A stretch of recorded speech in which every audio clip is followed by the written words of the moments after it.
Reina o Senhor, revestiu-se de majestade, de poder, se revestiu o Senhor e se cingiu, firmou o mundo que não vacila, desde a antiguidade está firme o teu trono, tu és desde a eternidade. Levantam os rios, ao Senhor levantam os rios o seu bramido, levantam os rios o seu fragor, mas o Senhor nas alturas é mais poderoso do que o bramido das grandes águas, do que os poderosos vagalhões do mar. Fidelidíssimos são os seus testemunhos, a tua casa convém a santidade, Senhor, para todos sempre. Amém.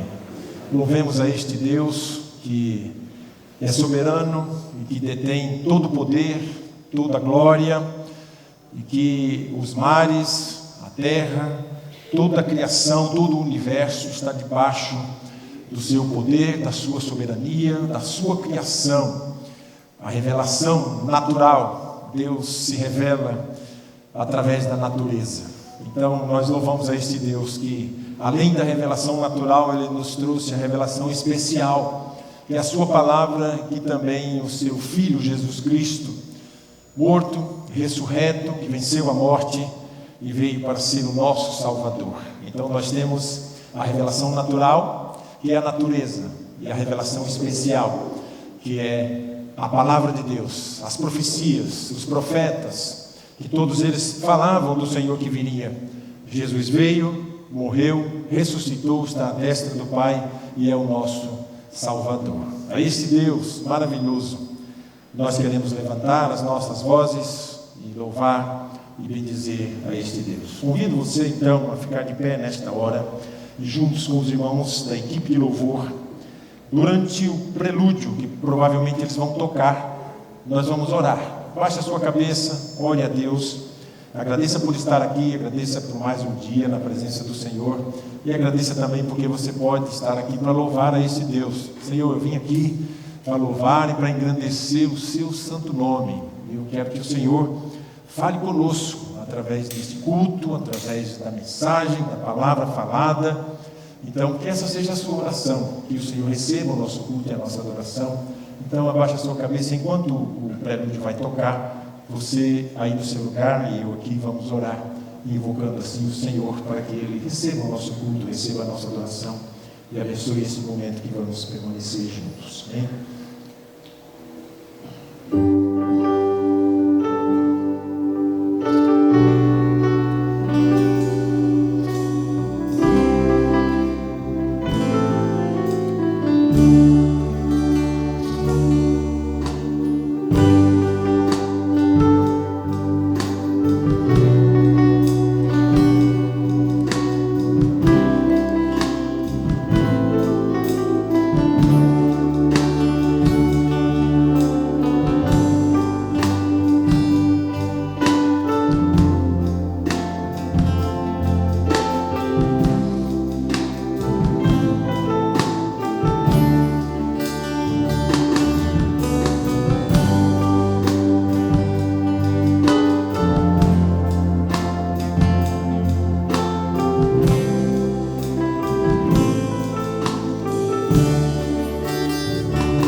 Senhor, na beleza da Tua santidade.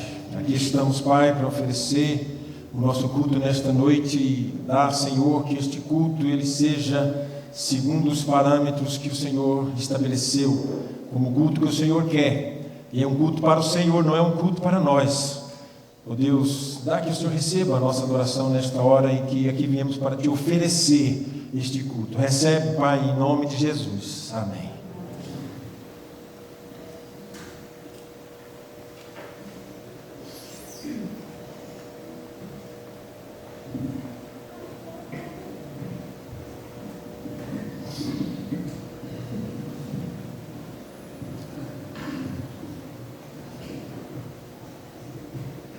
vamos louvar o Senhor, sejam cheios os nossos lares.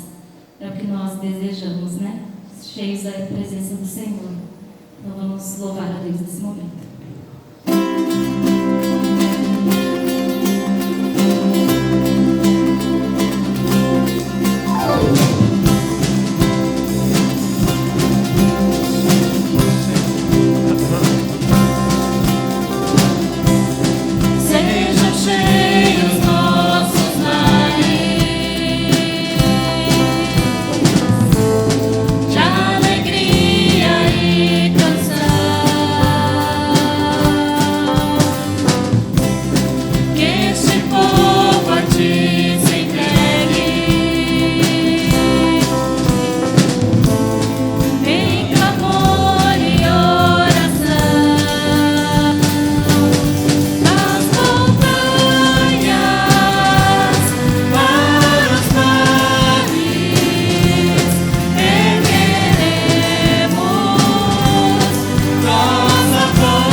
Como as águas sobre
Louvemos ao Senhor. Amém. Os irmãos podem se sentar. Ok. Abra sua Bíblia em Atos, capítulo 4, verso 1 ao verso 22. Hoje nós pretendemos discorrer nesta exposição que temos feito já no livro de Atos. Hoje nós pretendemos discorrer sobre a prisão de Pedro e de João, que praticamente dá início a uma perseguição à igreja no seu início, na era da igreja primitiva. Então, como é que começou a perseguição na igreja? Esse é o texto, capítulo 4 de Atos, registra que esses irmãos começaram a ser, de certa forma, perseguidos por causa do nome do Senhor. Do verso 1 ao verso 22, está o relato de como que se iniciou esta perseguição. E eu quero que Deus nos ajude a extrairmos daqui alguns princípios para a nossa aplicação enquanto igreja. Eu já disse no começo, volto a dizer novamente, igreja não é prédio, igreja somos nós. É óbvio que a gente se reúne num lugar e a gente acabou pegando esse hábito de chamar esse lugar de igreja ou de templo, né? Porque vem já de um certo costume. Mas a igreja é o povo, e a igreja que no início ela se reunia às vezes no templo, mas a maioria das vezes nas casas dos irmãos. Então era algo assim que não tinha assim uma referência como um lugar, mas o lugar era sempre aquele lugar que era possível. Porque assim que a perseguição começou, e obviamente é o que a gente vai ver hoje, a gente vai ver que ficou mais complicado, mais difícil dos irmãos se reunirem. Mas nem por isso a igreja parou. Então o que a gente quer pensar nesse dia é que todas as tentativas que foram feitas para deter o Evangelho, parar o Evangelho de Cristo, nunca tiveram sucesso. Por quê? Porque Deus levantou homens chamados de mártires, homens que estavam dispostos a, se for necessário, morrer pelo Evangelho. Mas o Evangelho não vai parar. Então, na mente desses homens, no coração desses homens, chamados apóstolos, eles tinham isso em mente. Olha, aconteça o que acontecer. Aconteça o que acontecer. Nós vamos continuar com a nossa missão.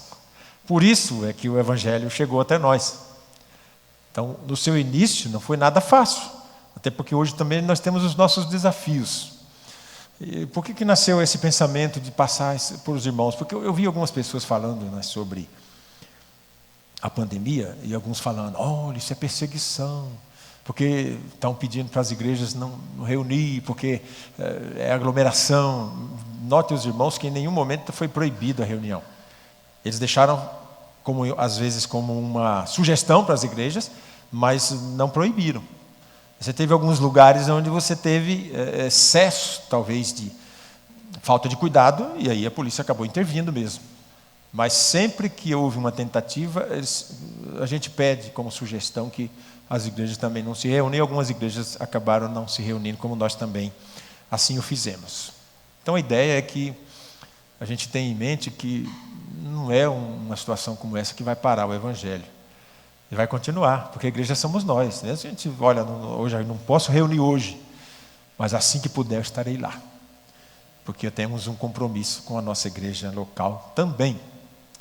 Mas o nosso compromisso maior é com o nosso Deus. Então, vamos ler a partir do verso 1. Na verdade, na semana passada a gente leu os primeiros 4 versículos do capítulo 4, porque ele completava o assunto do capítulo 3.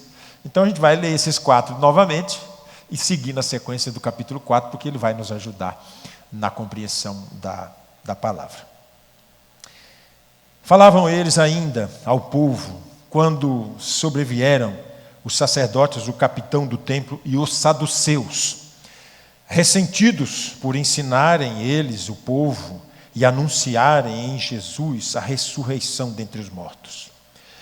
E os prenderam, recolhendo-os ao cárcere, até o dia seguinte, pois já era tarde. Muitos, porém, dos que ouviram a palavra, a aceitaram, subindo o número dos homens a quase 5.000. No dia seguinte, reuniram-se em Jerusalém as autoridades, os anciãos e os escribas, com o sumo sacerdote Anás, Caifás, João Alexandre e todos os que eram da linhagem do sumo sacerdote. E pondo-os perante eles, os arguíram, ou seja, perguntaram: com que poder ou em nome de quem fizeste isso?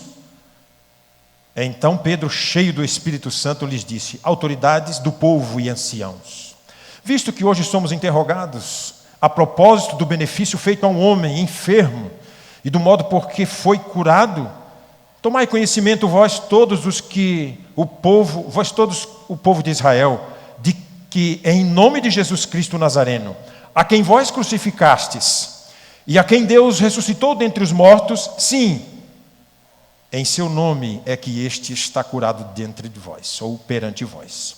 Este Jesus é pedra rejeitada por vós, os construtores, a qual se tornou a pedra angular, e não há salvação em nenhum outro debaixo do céu, nem existe nenhum outro nome dado entre os homens, pelo qual importa que sejamos salvos. Ao ouvirem a intrepidez de Pedro e João, sabendo que eram homens iletrados e incultos, admiraram-se e reconheceram que haviam eles estado com Jesus. Vendo com eles os homens que fora curado, o homem que fora curado, nada tinham que dizer em contrário. E mandando-os sair do sinédrio, consultavam entre si, dizendo: que faremos, pois, a estes homens? Pois, na verdade, é manifesto a todos os habitantes de Jerusalém que um sinal notório foi feito por eles e não o podemos negar. Mas para que não haja maior divulgação entre o povo, ameacemo-los, para não mais falarem neste nome, a quem quer que seja. Chamando-os, ordenaram-lhes que absolutamente não falassem nem ensinassem em nome de Jesus. Mas Pedro e João lhes responderam: julgai se é justo diante de Deus ouvirmos antes a vós outros do que a Deus. Pois nós não podemos deixar de falar das coisas que vimos e ouvimos. Depois, ameaçando-os mais ainda, os soltaram, não tendo achado como os castigar por causa do povo, porque todos glorificavam a Deus pelo que acontecera. Ora, tinha mais de 40 anos aquele em quem se operara essa cura milagrosa. Amém? Senhor, tenha misericórdia de nós e nos ensine na Tua palavra. Ajuda-nos, ó Deus, a extrair desse texto alguns ensinamentos e algumas práticas e algumas aplicações para as nossas vidas, Senhor. Nós oramos em nome de Jesus. Amém.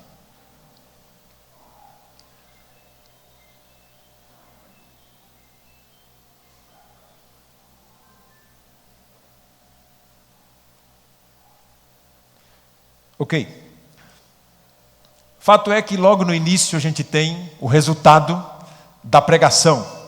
Os 4 primeiros versos vão falar sobre o resultado da pregação do Evangelho através de Pedro.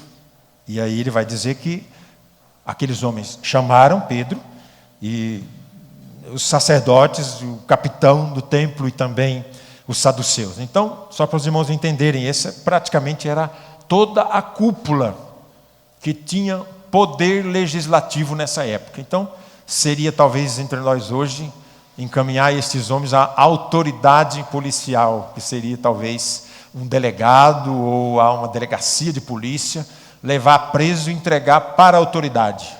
Vocês vão decidir a vida dessa pessoa. O que é que ele fez? E aí o relato da ocorrência em si, né? Daquilo que aconteceu de fato e que as autoridades deveriam tomar uma atitude de repressão ao mal que foi feito.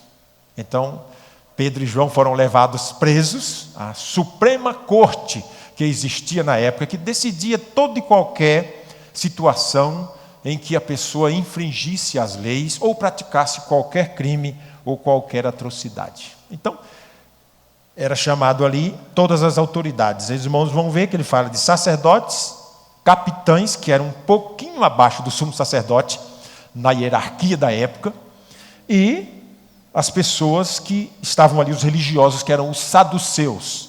Os saduceus não acreditavam na doutrina da ressurreição. Então eles achavam que não existia ressurreição.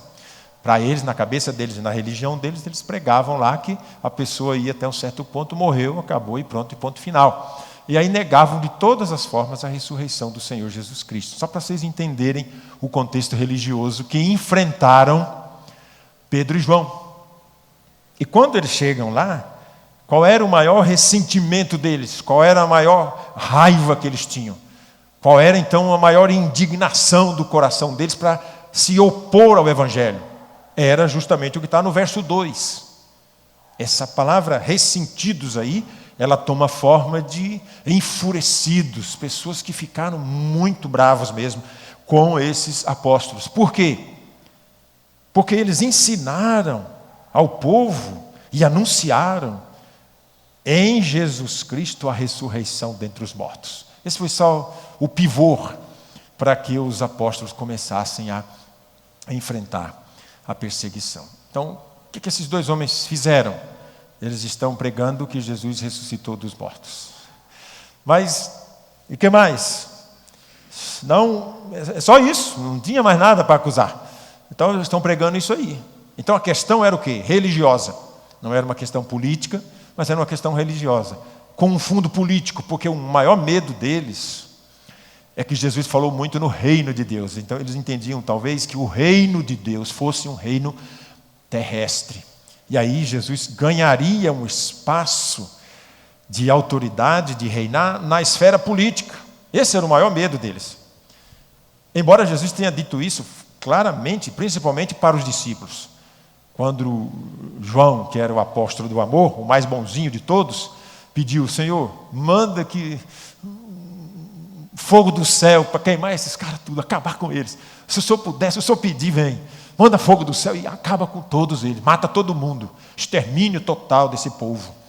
É o bonzinho de todos, que é o apóstolo do amor. João, ele pediu para que Jesus acabasse com tudo. E o que Jesus respondeu para ele?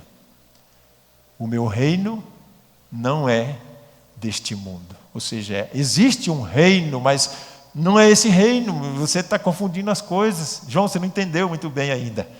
O meu reino não é deste mundo, não é essa a esfera do meu reino. Verso 3. Então eles prenderam, recolheram ao cárcere, guardado aí, até amanhecer o dia, que já era tarde.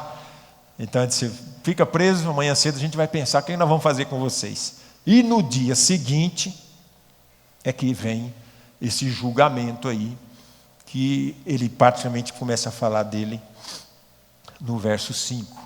Mas no versículo 4 ele encerra dizendo qual foi o resultado da mensagem, da pregação. Não foi o resultado da cura milagrosa que aconteceu, porque aquele homem que era coxo, ele não podia entrar no templo de jeito nenhum, por ser coxo, né? Ou ter uma deficiência ou uma anomalia física. Assim como também não podia entrar os pastores de ovelha, as prostitutas e nenhum de nós que estamos aqui. Se a gente estivesse lá na época, não podia, porque nós não somos judeus. Ok? Somos gentios. Então não podia entrar no templo. Essa religiosidade era mantida. De repente, quem que entra no templo? O homem que tinha passado ali cerca de 40 anos, mais ou menos, porque provavelmente ele estava desde pequenininho, alguém levava ele lá e colocava lá para o povo olhar a situação e ajudar ele com algum tipo de esmola. Provavelmente ele ficou ali muito tempo. E a gente tem até um pensamento de, talvez, não dá para a gente afirmar, mas podemos pensar que talvez até Jesus passou em algum momento pelo templo e viu aquele homem lá.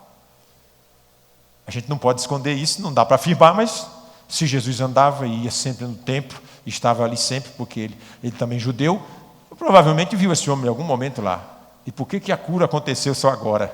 Mais na frente a gente vai ver isso aí. É um dos pontos aqui da nossa reflexão. Então, de repente o homem entra no templo, e a Bíblia fala que ele entrou o quê? Pulando, saltando, não é isso? E dando glória a Deus. Ou seja, ele não era mais aquela pessoa que não podia entrar no templo, porque agora ele estava curado fisicamente. E todos viram, muita gente viu, e aí isso, de certa forma, tomou uma notoriedade muito grande e se tornou, de certa forma, Pedro nem queria isso, eu acho, mas eles se tornaram muito populares. Todo mundo conhecia. Quem são? Esse é Pedro. Quem é aquele que curou lá o homem lá? Ele curou o coxo lá na porta. Pedro e João, esses dois aí estavam juntos lá. Então houve uma popularidade muito grande entre eles. De repente, prende. E quando eles começam a julgar, a primeira pergunta que eles fazem: em nome de quem vocês fizeram este milagre? E aí, Pedro, como sempre, além de agora ter coragem para isso, porque ele estava cheio do Espírito, o texto frisa isso bem, com bastante ênfase, que vai dizer: olha, quando eles chamaram Pedro e João, o sumo sacerdote Anás, Caifás, verso 6, né? E João Alexandre, que a gente não tem muita informação sobre ele, e todos os que eram da linhagem do sumo sacerdote, ou seja, a cúpula toda estava em peso para julgar dois homens que fizeram um milagre. Qual é o crime desse homem? Ele fez um milagre. A gente está aqui para ver o que a gente vai fazer. E colocaram no meio, essa colocação ali, de colocar no meio perante eles, era um ato de humilhação e de autoridade, colocando o subordinado ali para ser julgado. E aí começaram. E a pergunta foi, que abre o leque para o sermão, né? Em nome de quem fizestes isto? E aí a Bíblia vai falar que Pedro, cheio do Espírito Santo, lhes disse: autoridades do povo e anciãos, né? Deu assim uma oratória, né? Um negócio bonito. Vocês são autoridades do povo, anciãos, né? Visto que hoje fomos interrogados, vocês estão interrogando a gente, porque foi feito um benefício a um homem. Esse homem era enfermo, esse homem era doente, e esse homem foi curado. E vocês querem saber o modo por que foi curado? Então, eu vou explicar para vocês, verso 10. Tomai conhecimento, vós todos, que o nome pelo qual este homem foi curado é Jesus Cristo, o Nazareno. Primeiro, a quem vocês crucificaram. É a pedra angular a quem vocês rejeitaram. É esse Jesus que morreu, ressuscitou dos mortos e está à destra do Pai. E por causa dessa ressurreição, verso 12, não há nenhum nome dado embaixo do céu e em cima da terra pelo qual o homem possa ser salvo. Então ele começa a falar não do milagre. Veja que novamente Pedro tira toda a concentração do povo que estava no milagre. O foco era o quê? É um milagre, vocês estão presos porque vocês curaram este homem. Mas em nome de quem? Então Pedro passa a enaltecer o nome de Cristo e dizer: a mensagem que eu tenho para vocês é esta: o centro do Evangelho é Jesus Cristo. Não é cura, não é você falar em línguas, não é você fazer milagres, não é você fazer sinais, não é você ter um canto místico onde você vai e ali parece que as coisas acontecem de uma forma sobrenatural. O centro da mensagem de Pedro não foi uma mensagem onde ele se preocupou com o politicamente correto. Não fale em pecado, você vai ofender as pessoas. Não fale em uma vida reta e justa diante de Deus, você vai procurar um problema para você. Não fale em a pessoa se santificar diante de Deus, buscar a santificação sem a qual ninguém verá o Senhor. Não fale isso, você vai arrumar um problema e as pessoas não vão querer ir na igreja. Evite de falar de pecado. Fale para as pessoas mensagens positivas, que coloquem as pessoas para cima. Você vai ver que as pessoas vão vir. Não, Pedro não se preocupou com uma mensagem politicamente correta. Ele disse: esse Jesus que eu estou falando para vocês, é em nome dele que esse homem está ação diante de vocês. Vocês crucificaram ele, vocês mataram ele, mas ele ressuscitou. E vocês rejeitaram ele, que é a pedra angular. Os irmãos sabem o que significa pedra angular? Esses homens sabiam, a gente tem uma certa dificuldade. As construções na Palestina, elas eram feitas em arco.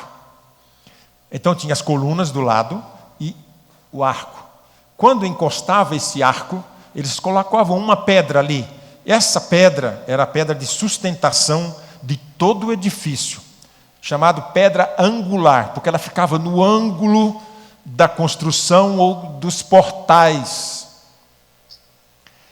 Se tirasse essa pedra, ou alguém, quando queria demolir um lugar, ele atingia a pedra angular. Ele ia até a pedra angular, removia aquela pedra angular e todo o edifício caía.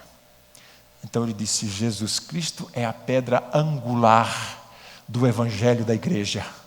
Ele é a pedra angular, a pedra que vocês rejeitaram, vocês não quiseram. Ele é a pedra angular, fundamental. E Pedro disse: é em nome desse Jesus que vocês crucificaram, vocês mataram, que é a pedra angular que vocês rejeitaram, em nome dele, que este homem está são diante de vocês. Então Pedro não se intimidou, porque ele poderia dizer: não, estou aqui, estou preso, e aí se as coisas não derem muito certo, o que é que vai acontecer comigo depois? Não. O recado está dado. Vocês rejeitaram o unigênito Filho de Deus. Vocês rejeitaram Jesus Cristo, o Nazareno. Porque tinha muitas pessoas que chamavam Jesus na época. Então, quando você queria falar de Jesus Cristo, o Salvador, precisava frisar: Jesus Cristo, o Nazareno. Porque a turma já sabia: ele está falando é desse Jesus mesmo, não é outro Jesus, que a gente possivelmente tinha outros nomes lá de Jesus. É em nome dele que esse homem está curado diante de vocês. E no verso 12, ele vai falar sobre a salvação. Por quê? Porque para os saduceus, que não acreditavam na ressurreição, ele disse: Jesus Cristo, o ressurreto, é o nosso Salvador, é em nome dele. Não só o milagre aconteceu, como também não há outro nome dado, de cima dos céus, embaixo dos céus, em cima da terra, pelo qual, ou entre os homens, pelo qual importa que sejamos salvos. Ou seja, a fonte de salvação é nesse Jesus Cristo que vocês estão rejeitando. Para todos os religiosos, para todos que estavam ali, ele fala sobre a salvação, a doutrina da salvação. E ele disse: a salvação é em Jesus Cristo, é ele que salva. Não são esses rudimentos que vocês têm da lei, que os saduceus tinham e as práticas que eles tinham. Então ele bate contra, ele confronta todos os ensinamentos religiosos da época e diz: olha, é em Jesus Cristo que nós somos salvos. E eu acho interessante o verso 13, porque eles questionam e dizem: de onde saiu tanta sabedoria? De onde veio? Esse Pedro e João, eles não têm uma formação acadêmica.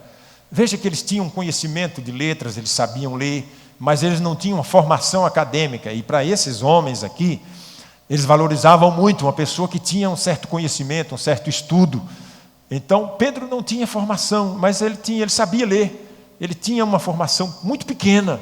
E eles diziam: esses homens não têm tanta formação, não são iletrados, não têm aí uma formação acadêmica, não têm uma cultura como... Nós estamos admirados, de onde vem tudo isso? E aí disseram assim, verso 13: eles estiveram com Jesus, eles andaram com Jesus. É uma tradução que diz: eles andaram com Jesus, eles estiveram com Jesus. Ou seja, a maior formação acadêmica, a maior teologia que poderia existir, eles aprenderam diretamente com o Mestre. Eles aprenderam com Jesus, eles andaram com Jesus. Essa é a diferença. Verso 14: vendo com eles o homem que fora curado, nada tinham a dizer ao contrário. Ou seja, o homem está aí. Quanto tempo fazia que aquele homem estava lá? A gente não sabe, mas o texto diz que ele tinha 40 anos de idade, não é isso? Era uma pessoa adulta já, e muita gente já viu. Então disse: olha, o homem está aí. Olha o homem aí que foi curado. Está aí, está são. É verídico, o milagre aconteceu mesmo. E aí mandaram ele sair do sinédrio. Sai, vamos ter uma reunião particular para ver o que nós vamos fazer com vocês. E aí começaram. O que a gente faz com eles? O que faz? A gente não sabe direito. O que faremos com estes homens? Interessante, simplesmente eles andaram com Jesus, eles receberam o Espírito Santo de Deus na vida deles, e cheio do poder do Espírito, eles não tinham mais medo. Pedro era aquele mesmo que teve medo de uma mulher quando chegou na fogueira e falou com ele teve medo, negou de todo jeito, mas agora é diferente. Agora ele levanta a voz, fala diretamente com aquelas pessoas, mostra o pecado deles, que era a rejeição a Jesus Cristo como Salvador. E agora eles falam assim, olha, o que a gente vai fazer com eles? Pois na verdade é manifesto a todos os habitantes de Jerusalém. Todo mundo já está sabendo, eles são populares. Agora não tem mais ninguém que não saiba que um sinal notório foi feito por eles e não podemos negar. O milagre de fato aconteceu. Não é fato, eles não estão sendo julgados por nenhum tipo de invenção, aconteceu mesmo. E aí eles decidem, olha, para que não haja tanto problema, vamos fazer o seguinte, vamos liberar ele e vamos pedir para ele que não fale mais no nome de Jesus. Só um pedido, só. A gente ameaça eles e fala, não fale mais no nome de Jesus. Vocês estão proibidos de falarem deste nome a quem quer que seja, ou seja, calem a boca de vocês e não falem mais desse Jesus. Aí, no verso 18, chama ele. Bom, vem, pode entrar. Chamando de novo, só olha, não falem mais do nome de Jesus. Verso 18. Mas Pedro e João lhes disseram, julgai se é justo diante de Deus ouvir-vos antes a vós outros do que a Deus. Agora eles não tinham mais medo de morrer. E eles se entendiam muito bem, nós temos que continuar falando de Jesus. Aconteça o que acontecer. Isso estava no coração deles. Nós não podemos deixar de falar das coisas que vimos e ouvimos. Então nós vimos muitos milagres que Jesus fez, mas ouvimos muitos dos seus ensinos. Marcos fala que o Senhor Jesus veio ensinar, pregar e curar. 3 coisas eram as bases de sustentação do ministério de Jesus. O ensino, a cura. O ensino, a pregação e a cura. Mas aí as pessoas falam, cura, cura e cura, né? Onde está o ensino? Onde está a pregação da palavra? Porque é esta palavra que vai salvar as pessoas. É através da palavra que as pessoas vão ser salvas. É através de Jesus Cristo como Salvador é que as pessoas vão chegar ao conhecimento da graça. Se nós pregarmos outro evangelho que Jesus Cristo não seja o centro dele, simplesmente ele não é evangelho.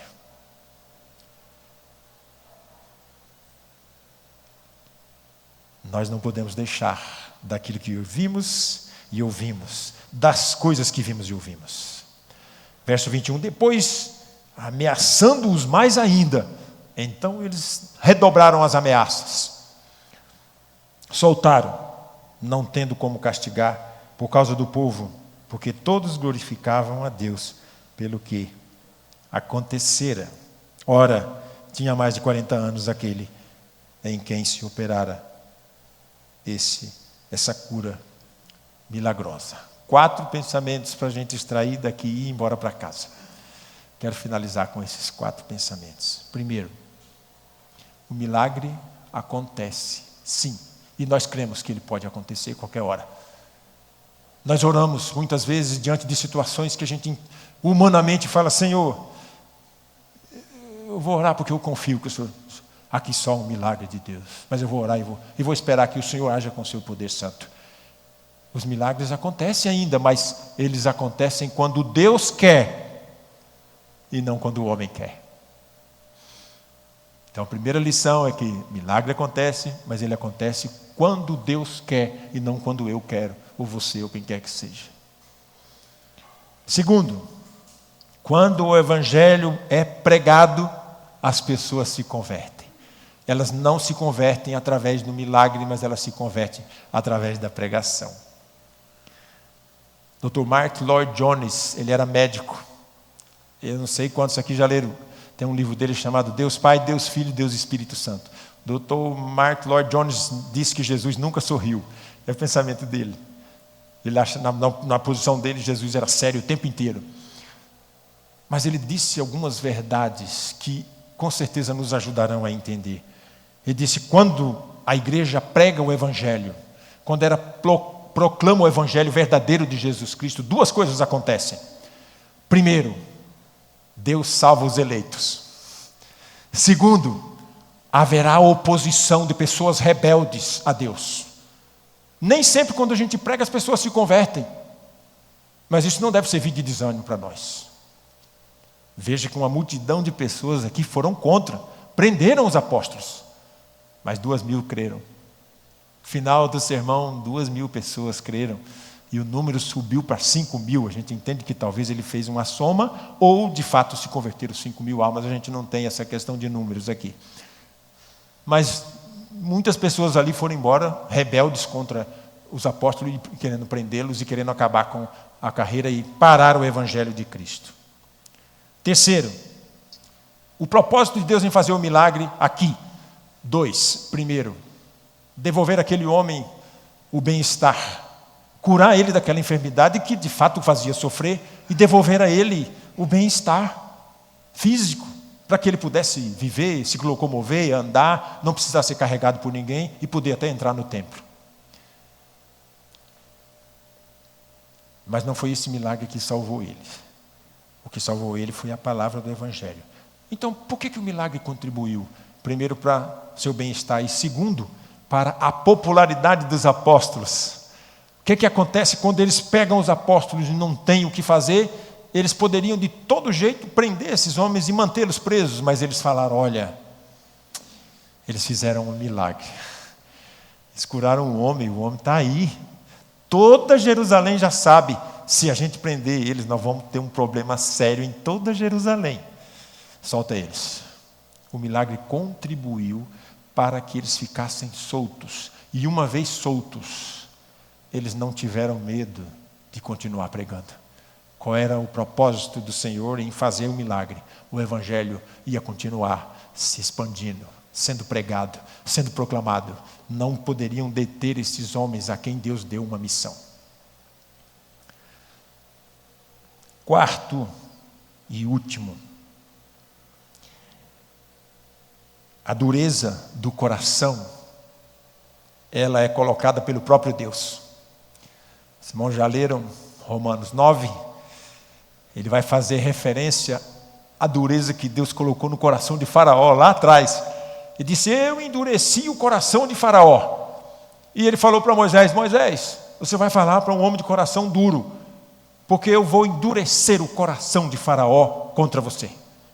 Mas eu tenho um propósito. Então Deus endureceu o coração de Faraó, endureceu também o coração dessas pessoas aqui.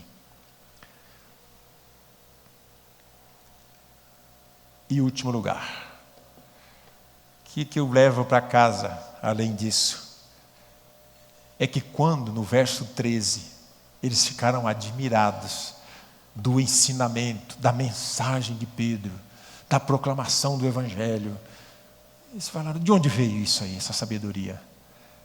Eles andaram com Jesus.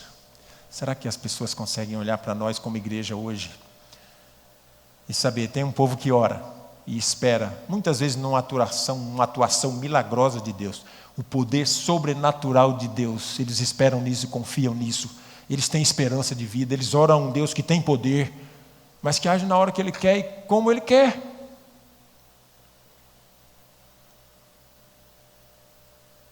Mas quando a gente fala do Evangelho para as pessoas como igreja, o que é que elas olham para nós, o que é que elas falam?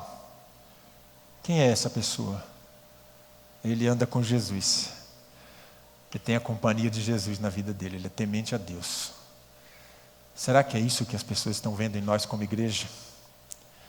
Ou a gente fica olhando para o milagre, torcendo para o milagre acontecer de novo, e não cumprimos o nosso papel de falar para as pessoas, arrependam-se dos seus pecados, para que vocês sejam salvos e sejam perdoados.